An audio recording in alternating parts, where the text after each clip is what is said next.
It's not a desert. It's just that it is a law enforcement desert. Laws are not forced in these regions. So it's not just the grocery stores. It's all businesses are leaving. All the restaurants are closing. All the stores are closing. All the malls are closing. That's because it's a desert where there's lawlessness. There's no police there to enforce the laws. So the businesses get uncomfortable. I remember living in LA before I evacuated. I remember one of my neighbors, she had this boyfriend she used to fight with. And one day we all could hear them upstairs. He was trying to kick her door in.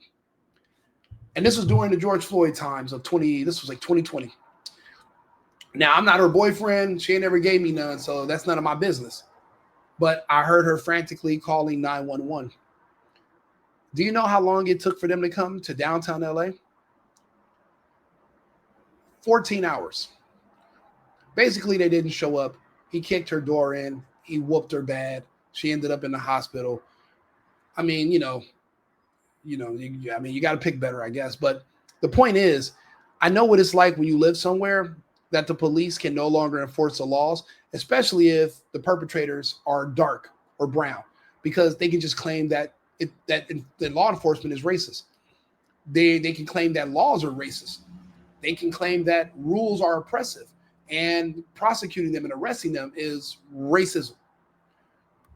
And if you're in a liberal jurisdiction and you're a police officer and you're caught in the middle of these allegations, you're going to be fired for doing your job. So guess what the police are going to do? Not do their job, not show up, and you're on your own. I know what it's like to live in a place like that. That's when I got the hell out of Los Angeles. Because I'm a conservative, so I'm going to defend myself. But I'm going to jail if I do that also. Or if somebody gets the drop on me. Now, so you got to choose. You'll be carried by 12 or judged by 12, carried by 6. You have to make a choice. But it's a shame. Just so I can say I live, 20 minutes from the beach. Wow, the weather's really nice. Wish I wasn't in this casket. Wow, this is a beautiful breeze today. Too bad I'm in the hospital. It's just not worth it after a certain point. You're just basically a sitting duck if you're in certain places. So it's not really just a food desert. It's a desert where there's no more laws.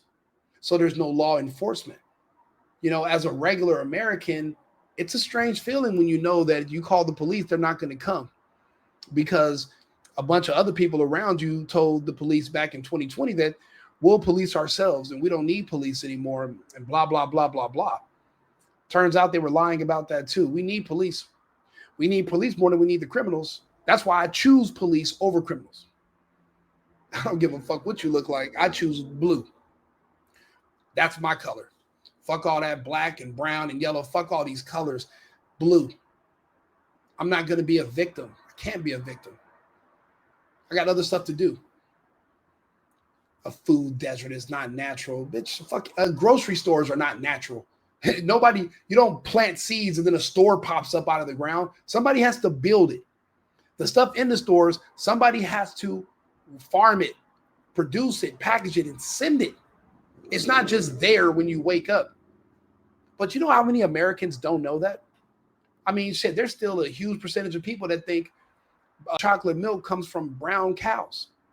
So we really can't be that surprised that they would vote for a socialist, a communist mayor, because she's promising state-run grocery stores. Do you know what that is when the state takes over a grocery store and now they control the means of production? Look up what the definition of that is. And see, when these states do that, these state-run grocery stores, at first they're going to have a lot of stuff like they used to when it was privately owned. But then they're going to have less and less because they're only going to be able to find less and less stuff to give away for free. And then eventually it'll be just like Venezuela. It'll be just like Cuba.